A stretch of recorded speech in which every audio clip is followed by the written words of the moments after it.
ನೋಡಿ ಅವರೇನು D K Shivakumar ಅವರೇನು ಬೇರೆ ಹೇಳಿಕ್ಕೆ ಹೋಗಿದ್ದಾರೆ, ಆ ಥರ ಹೇಳಿಲ್ಲ. ನಮಗೇನು ಅಧಿಕಾರ ಇದೆ? ಅದು ಸಂವಿಧಾನ ಬದಲಿ ಮಾಡೋಕೆ ನಮ್ಮ ಸ್ಟೇಟಿಗೆ ಏನು ಅಧಿಕಾರ ಇದೆ? ನಮಗೇನು ಹೇಳಿ ಅಧಿಕಾರ ಇಲ್ಲೇ ಇಲ್ಲ. ನಾವೇನು ಮಾಡೋದು? ಮಾಡಿದ್ರೆ ಸೆಂಟ್ರಲ್ ಅವ್ನು ಮಾಡಬೇಕು. ಬಿಜೆಪಿ ಹೇಳೋದು ಅನಂತಕುಮಾರ್ ಹೆಗಡೆ ಅವ್ರಿಗೆ ಇದೇ ಕಾರಣಕ್ಕೆ ಟಿಕೆಟ್ ಮಿಸ್ ಆಯ್ತು, ಡಿ ಕೆ ಶಿವಕುಮಾರ್ ವಿರುದ್ಧ ಕ್ರಮ ಏನು ಅನ್ನೋ ಅರ್ಥದಲ್ಲಿ ಅವರು ಸ್ಪಷ್ಟವಾಗಿ ಹೇಳ್ತಾ ಇದ್ರು, ನಾವು ಬಂದಿರದೆ ಸಂವಿಧಾನ ಬದಲಿ ಮಾಡಕ್ಕಂತ 1000 ಸಲ ಹೇಳಿದ್ದಾರೆ. ಇವ್ರು ಹಂಗೆ ಹೇಳಿಲ್ಲ. ಇವರು ಇದು ಆ ಮೀಸಲಾತಿಗೆ ಸಂಬಂಧಪಟ್ಟಂತ ವಿಚಾರ ಇದು. ಅಂದ್ರೆ ಅವ್ರಿಗೆ ಏನಾರ ಅಡಚಣೆ ಆಗಿದ್ರೆ ಮಾಡ್ತಂತ ಕಾನೂನು ತಿದ್ದುಪಡಿ ಮಾಡ್ತಂತ ಹೇಳಲಿಕ್ಕೆ ಹೋಗಿರ್ಬೋದು. ಅದೇನ್ರ ಅವ್ರ ಬಾಯಿಂದ ಸಂವಿಧಾನ ಅಂತ ಬಂದಿರಬಹುದು. ಆದರೆ ನಮಗೆ ಅಧಿಕಾರ ಇಲ್ಲ. ಸೊ ನಾವು ಮಾಡೋಂಥ ಅಧಿಕಾರ ಇಲ್ವೇ ಇಲ್ಲ ರೀ.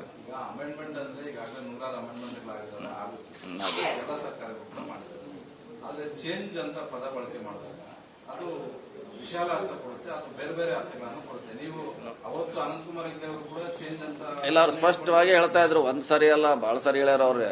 ಪದೇ ಪದೇ ಹೇಳ್ತಾ ಇದ್ರು, ನಾವು ನಮ್ಮ ಸರ್ಕಾರ ಸಂವಿಧಾನ ಬದಲಾವಣೆ ಮಾಡ್ತೀವಿ ಸಾಕಷ್ಟು ಸಾರಿ ಹೇಳಿದ್ದಾರೆ, ಭಾಷಣದಲ್ಲಿ ಹೇಳಿದ್ದಾರೆ, ಇಂಟರ್ವ್ಯೂದಲ್ಲಿ ಹೇಳಿದ್ದಾರೆ, ಸಾಕಷ್ಟು ಸಾರಿ ಹೇಳಿದ್ದಾರೆ. ಅವ್ರಿಗೆ ಹೇಳಿದ್ರು ಅಧ್ಯಕ್ಷಗಳಿಗೂ ವ್ಯತ್ಯಾಸ ಇದೆ.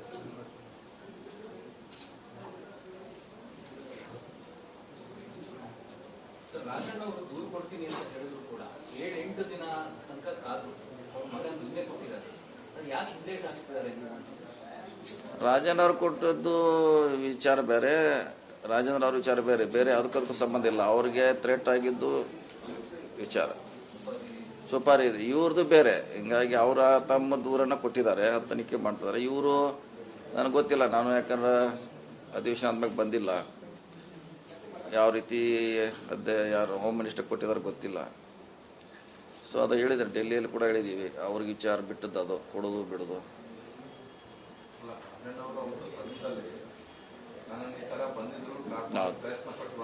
ಜೊತೆಗೆ ನನ್ನ ಹತ್ರ ವಿಡಿಯೋನು ಕೂಡ ಇದೆ ಅಂತ ಹೇಳಿದ್ರು. ಮೊನ್ನೆ ದೂರು ಕೊಡುವಂತಹ ಸಂದರ್ಭದಲ್ಲಿ ಪರಮೇಶ್ವರ್ ಅವ್ರನ್ನ ಭೇಟಿ ಮಾಡಿ ಮನವಿ ಕೊಡುವ ಸಂದರ್ಭದಲ್ಲಿ ನನ್ನ ಹತ್ರ ಆ ಥರದ್ದು ಯಾವ ವಿಡಿಯೋ ಇಲ್ಲ ಅಂತ ಹೇಳ್ಬಿಟ್ಟು ಹೇಳಿದ್ರು. ಅಂದ್ರೆ ಸದನದಲ್ಲಿ ಹೇಳಿದ್ದು ಅವರು ದೂರು ಕೊಡುವಂತಹ ಸಂದರ್ಭದಲ್ಲಿ ಹೇಳಿದ್ದು ನೋಡೋಣ. ಹೇಳಿದ್ರ ಹೈಕಮಾಂಡ್ ಮಧ್ಯಪ್ರವೇಶ ಮಾಡಿದ್ಮೇಲೆ ಈ ರೀತಿ ಗೊತ್ತಿಲ್ಲ. ನನ್ನ ಕಡೆ ದಾಖಲಿದೆ ಅಂತ ಆದಷ್ಟು ನಾನು ಹೇಳಿದ್ರು ಅವ್ರು. ಸೊ ಅದೇನಿದೆ ಅವ್ರು ಭೇಟಿ ಆದ್ಮ್ಯಾಗ ಚರ್ಚೆ ಆದ್ಮ್ಯಾಗ ನೋಡೋಣ. ಆ ಕಡೆ ನೋಡೋದು ಸ್ವಲ್ಪ ಅಲ್ಲಲ್ಲ, ಅದು ಇನ್ನೂ ಪೆಂಡಿಂಗ್ ಇದೆ. ಅದು ಬೇರೆ ವಿಷಯ. ಇನ್ನೂ ಅದು ಬಂದೇ ಅಲ್ರ ಅದಕ್ಕೂ. ಯಾಕಂದ್ರೆ ಇವ್ರು ಥ್ರೆಟ್ ಮಾಡಿದ್ದು ಬೇರೆ ವಿಷಯ. ಇವ್ರನ್ನ ಯಾರೋ ಥ್ರೆಟ್ ಮಾಡಿ ಹೇಳಿದ್ರಿ 2 ತಿಂಗಳ ಹಿಂದೆನೋ ಇವ್ರು ಥ್ರೆಟ್ ಮಾಡಿ ಫೋನ್ ಕಾಲ್ ಮಾಡಿ ಪದೇ ಪದೇ ನನಗೆ ತೊಂದರೆ ಕೊಡ್ತಾರೆ ಅನ್ನೋದು ರಾಜೇಂದ್ರ ವಿಷಯ ಬೇರೆ, ಹನಿ ಟ್ರ್ಯಾಪ್ ವಿಷಯ ಬೇರೆ. ಈಗ ಅವ್ರು ತಮ್ಮ ದೂರು ಕೊಟ್ಟಿದ್ದಾರೆ. ಅದೇ ಅವ್ರ ಕಡೆ ದಾಖಲೆ ಇದೆ ಅಂತ ಅವ್ರೇನು DJ ಅವ್ರಿಗೆ ದೂರು ಕೊಟ್ಟಿದ್ದಾರೆ. ತನಿಖೆ ಮಾಡ್ತಾರೆ, ಅದನ್ನ ನೋಡೋಣ. ಅದೇನು ತನಿಖೆಯಿಂದ ಹೊರಗೆ ಬರ್ತದೆ ಆಮೇಲೆ ನೋಡೋಣ. ಇಲ್ಲ, ಅದಕ್ಕೆ 2 ಕೇಸ್ ಬೇರೆ, ಕೇಸೇ ಬೇರೆ. ರಾಜೇಂದ್ರ ಅವ್ರ ಕೇಸ್ ಬೇರೆ, ರಾಜನ್ ಅವ್ರ ಕೇಸ್ ಬೇರೆ.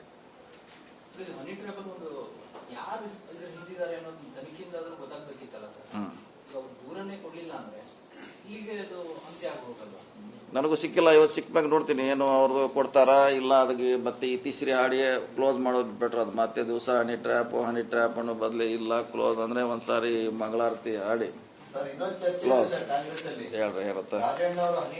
ಸಂಕಷ್ಟದಿಂದ ಅವ್ರನ್ನ ಪಾರು ಮಾಡಿದ್ದು ಒಬ್ಬರು ಪ್ರಭಾವಿ ಸಚಿವರು ಮಧ್ಯಸ್ಥಿಕೆ ವಹಿಸಿ ಪಾರು ಮಾಡಿದ್ರು ಅಂತ. ಹೌದಾ ಸರ್? ಯಾರು ಸರ್? ಅದೇನು ನನಗೆ ಗೊತ್ತಿಲ್ಲ. ಯಾರು ಅವ್ರಿಗೆ ಪಾರು ಯಾರು ಮಾಡಿದ್ರು? ಯಾರಿಲ್ಲ ರೀ. ಹೆಲ್ಪ್ ಅಂದ್ರೆ ಕಷ್ಟದಿಂದ ಪಾರು ಮಾಡಕ್ಕೆ ಒಬ್ರು ಹೆಲ್ಪ್ ಮಾಡಿದ್ರು ಸಚಿವರು ಮಧ್ಯಸ್ಥಿಕೆ ವಹಿಸಿ. ರಾಜಣ್ಣ ಅವರು ನ್ಯಾಯಾಂಗ ತನಿಖೆಗೆ ಒತ್ತಾಯ ಮಾಡಿದ್ರು ಸರ್. ಈಗ CID ಪೊಲೀಸರು ತನಿಖೆ ಮಾಡ್ತಾ ಇದ್ದಾರೆ. ಎಲ್ಲ ಒಂದೇ ಇರಲ್ಲ, ಎಲ್ಲ ಒಂದೇ. ಅದಕ್ಕೆ ನಮ್ಮ 2 ಒಂದೇ ಇಲ್ಲ, ಪ್ರಶ್ನೆ ಇಲ್ಲ. 2 ಒಂದೇ.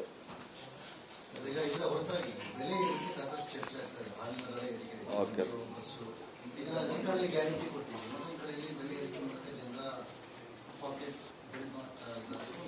ನೋಡಿ, ಇದು ಎಲ್ಲ ಸರ್ಕಾರದಲ್ಲಿ ಇರಿದೆ. ಇದು ಡಿಪೆಂಡ್ಸ್, ಪ್ರೊಡಕ್ಷನು ಸಪ್ಲೈ ಮ್ಯಾಗ ಡಿಪೆಂಡ್ ಇರ್ತೈತೆ. ಅದನ್ನು ನಾವೇನು ಮಾಡ್ಲಿಕ್ಕೆ ಆಗಲ್ಲ. ಅದ್ರ ಸಾಧ್ಯ ನಿಯಂತ್ರಣ ಮಾಡಲಿಕ್ಕೆ ಪ್ರಯತ್ನ ಮಾಡಬೇಕು. ಯಾಕಂದ್ರೆ ನಿಮ್ಮದು ಪ್ರೊಡಕ್ಷನೇ ಇಲ್ಲ ಅಂದ್ಮ್ಯಾಗ ನೀವೇನು ಮಾಡೋದು? ಸಪ್ಲೈ ಜಾಸ್ತಿ ಇದ್ದರೆ ರೇಟ್ ಜಾಸ್ತಿ ಆಗ್ತೈತೆ. ಸೊ ಇವೆಲ್ಲ ಸರ್ಕಾರ 10-20 ವರ್ಷ ದೂರದೃಷ್ಟಿ ಇಟ್ಟು ಪ್ಲಾನ್ ಮಾಡಬೇಕಾಯ್ತು. ಒಂದೇ ಸಾರಿಗೆ ಆಗೋಲ್ಲ. ಯಾಕಂದ್ರೆ ನಮ್ದು ಅಂಥ ಮೆಕ್ಯಾನಿಸಮ್ ಇಲ್ಲ. ರಾಜ್ಯದಲ್ಲೂ ಇಲ್ಲ, ಕೇಂದ್ರದಲ್ಲಿಲ್ಲ. ಎಷ್ಟಿದೆ ನಮ್ಮ ಕಡೆ, ಏನು ಬೆಳೀತಾ ಇದ್ದೀವಿ, ಎಂತು ಏನು ಅದು ಎಲ್ಲ ಬೇಕಾಗ್ತೈತೆ. ಜನಸಂಖ್ಯೆ ಎಷ್ಟು ಹೆಚ್ಚಾಗ್ತೈತೆ, ಎಷ್ಟು ಮಾಡ್ಬೇಕಂತ. ಸೊ ನಾವು ಎಲ್ಲೋ ಒಂದು ಕಡೆ ಶಾರ್ಟೇಜ್ ಆಗ್ತೈತೆ, ಸಡನ್ನಾಗಿ ರೈಸ್ ಮಾಡ್ತೀವಿ.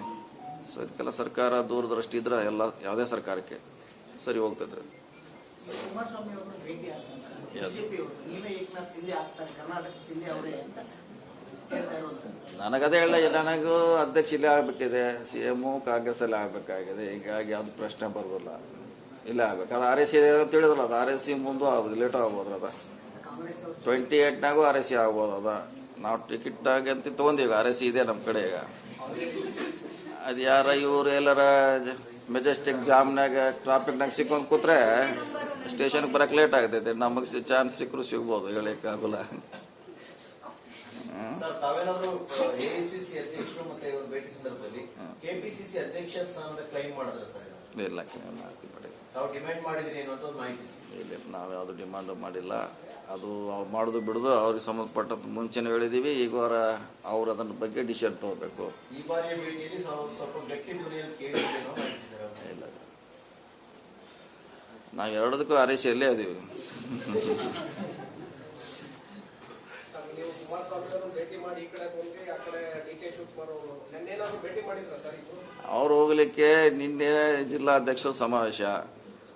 ಅವ್ರೇನು ಇದಕ್ಕೆ ನಾವು ಹೋಗಿದ್ದನಂತ ಅವ್ರೇನು ಬಂದಿಲ್ಲ.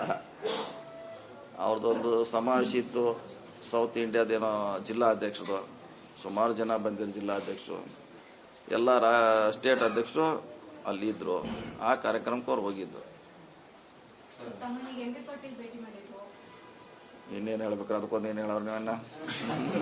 ಇಲ್ಲಿಂದ ಬಂದ ತಕ್ಷಣ ದೆಹಲಿ ಸಂದೇಶ ಏನಾದ್ರು ದೆಹಲಿ ನಾಯಕರ ಸಂದೇಶ ಏನಾದ್ರು ಎಂ ಬಿ ಪಾಟೀಲ್ ಹೇಳೋದು? ಅದಕ್ಕೆ ಸ್ಪೇಸ್ ಟೈಮ್ ಇದ್ರಲ್ಲೇ ಮಾತಾಡ್ಲಿಕ್ಕೆ, ಅದಕ್ಕೆ ಅದ್ರಾಗ ಮಾತಾಡ್ಬೋದಲ್ಲ, ಇಲ್ಲೇ ಮಾತಾಡ್ಬೇಕತ್ತಿದ್ರು. ಭೇಟಿ ಉದ್ದೇಶ ಸರ್? ಭೇಟಿ ಉದ್ದೇಶ ಇಲ್ಲ, ಇದೆ ಅಂತೆ ಡೆವಲಪ್ಮೆಂಟ್.